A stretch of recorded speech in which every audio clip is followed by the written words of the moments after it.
Now, as we're all expecting, right after the Polaris Bond update, the PGR global synchronization will commence, leading to multiple updates being merged into one massive update. However, as for which updates would be merged together wasn't exactly disclosed, since the devs have mentioned that we will instead receive event calendars going over everything to expect before each update, and as of recent, the Stars Ensnared update, which is Lunar Oblivion's version, has been confirmed to be next within our very first event calendar. In addition, the update will be alongside two other integrated versions consisting of Source Beacon and When Day Breaks. So with these three updates being pulled into one, there will be a ton of content to experience, as there will be 3 different characters to pick up, new coatings for some fan favorite characters, new events, and so much more. Now, despite all of the content that has been confirmed for the next update, there are still quite a few players that aren't satisfied with how the update and synchronization as a whole is being handled.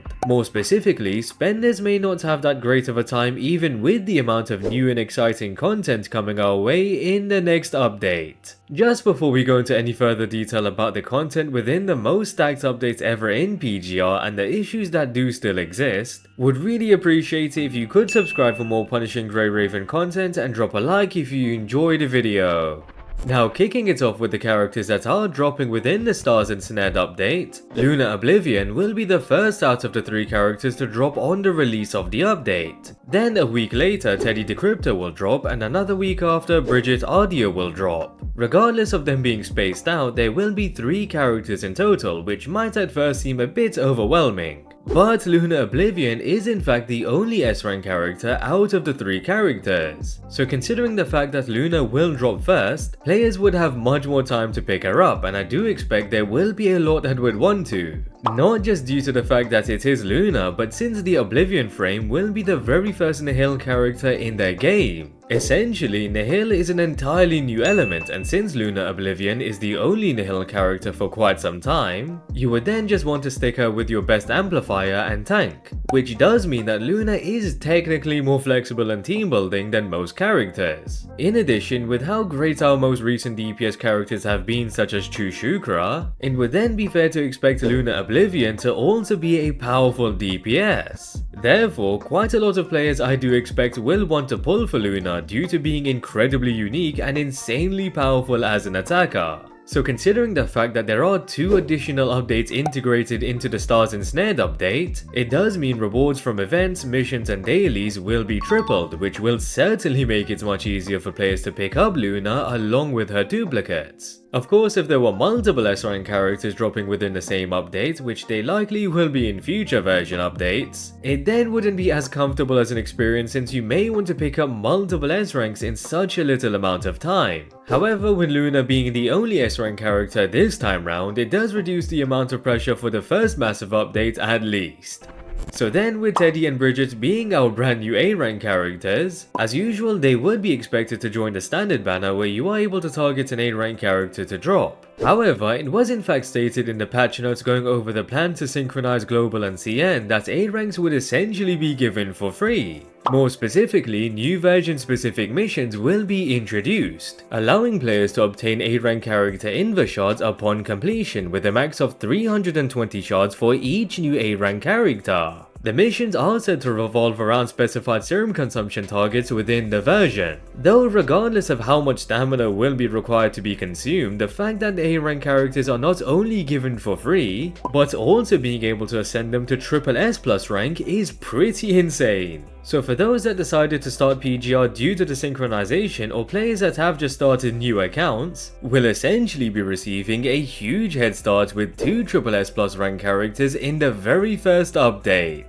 As for the value these A-rank characters do exactly hold, Teddy Decryptor is a Dark Element support character, which means you would contend with Selena Capriccio for the position within the Dark team. At base value, Selena would of course be significantly better since she is an amplifier, But since we would have a maxed out Teddy Decryptor, there will be additional effects and bonuses that she can provide to the team, allowing Teddy to be closer in value to Selena and would be a great replacement for those that don't even have Selena on their account. So again, for newer accounts that would have just started, you do ultimately want to aim in building multiple teams for content later on that will require you to bring more than just one team. So Teddy pretty much would be a massive boost towards your account's progression, since with her you can then just focus on obtaining a Dark Tank and Dark Attacker to then complete the Dark team.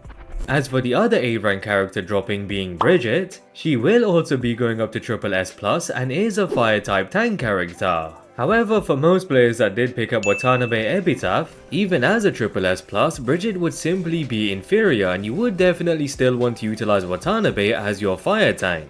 But of course, it is nice to have the option to play with Bridget, and especially at her best with all of the abilities unlocked. Though for those that don't have Watanabe, and once again for newer accounts, Bridget would be a solid fire tank, and since she is provided for free at max rank, just like Teddy, she will provide you with a massive head start with building a dedicated fire team. So all in all, even though there are 3 characters releasing, as for the very first update at least, there isn't as much pressure on your black cards, and it is arguably even easier to pick up the only S rank available, given all of the rewards will be tripled throughout the entire version update.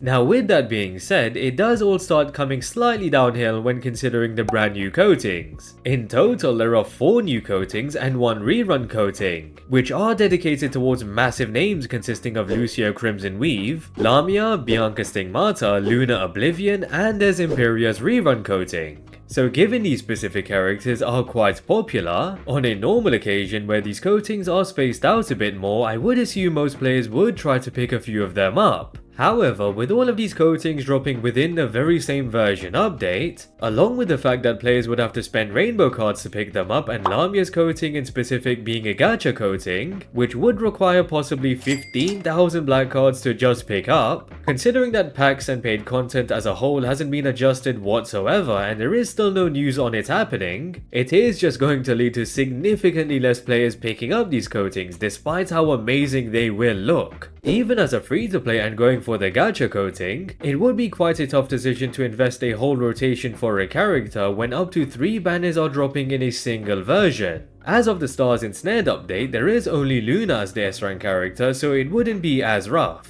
But there are multiple S ranks that are dropping in a row after the Luna update, which are expected to be featured together. So black cards for free-to-play are going to have to be managed with much more caution for the next couple of months. But of course, with good black card management, free-to-play won't have too big of an issue and could still pick up gacha coatings. Though as for the situation between other paid skins and spenders, it doesn't look too promising.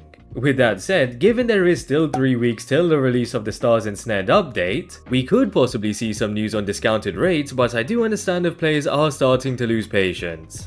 As for other content featured within the version update, for those that do enjoy the story, rather than just the usual 1 chapter per update, as expected we are receiving 3 new chapters and they are releasing with a 1-week gap between them. So story enjoyers are going to have a blast for certain within the new update, as there is triple the usual amount and we are catching up to CN at a significant rate. In addition, there will be a special login event for 14 days that will provide rewards such as R&D tickets and black cards, but more notably a new Hanying coating for free alongside other stuff. So for those that do in fact use Hanying on your physical team, you would have the luxury of obtaining a brand new coating for free. Also, there is going to be an S-rank Omniframe selector once completing a set of specified missions, which is honestly just making the new player experience even better, and depending on exactly who will be in the character pool, I'm sure even veterans will greatly benefit from the S-rank selector. Later during the update, and specifically from the 24th onwards, there will be a collab with the Zuki-san's world, which will feature a new Bambinata coating and collab gifts such as decors and stamps. So I'm sure there will be some players that will enjoy having this collab in the game, meanwhile I'm still coping for a Nier Automata rerun. Then to finish it off, there will be quite a few new events as expected within a usual version update that will drop even more rewards and tickets. So overall, as I have reiterated a few times, free-to-play and newer players are seriously going to have a blast with the amount of content there is, along with 3 maxed out A rank characters and an S rank selector on top. Unfortunately for spenders, the situation does remain the same, and it looks like it will hit them hard with the first update featuring 4 brand new coatings and one especially being a gacha coating. So spenders are likely just going to have to ride the storm and wait it out till we have fully synced with Jiyan. The Stars Ensnared update all in all is insanely stacked, and I'm sure majority of players are still going to enjoy it either way, given the update will consist of a ton more content than usual. Hopefully we do receive some more news regarding the update soon and possible changes to paid content. But regardless, the next version update truly does look exciting overall and completely stacked. And with that, I hope you guys enjoyed the video. I'd really appreciate it if you could subscribe for more punishing Grey Raven content, and if you enjoyed the video, drop a like. Also drop a comment down below on what exactly you are looking forward to the most within the new Stars Ensnared update. And yeah, hope to catch you guys later.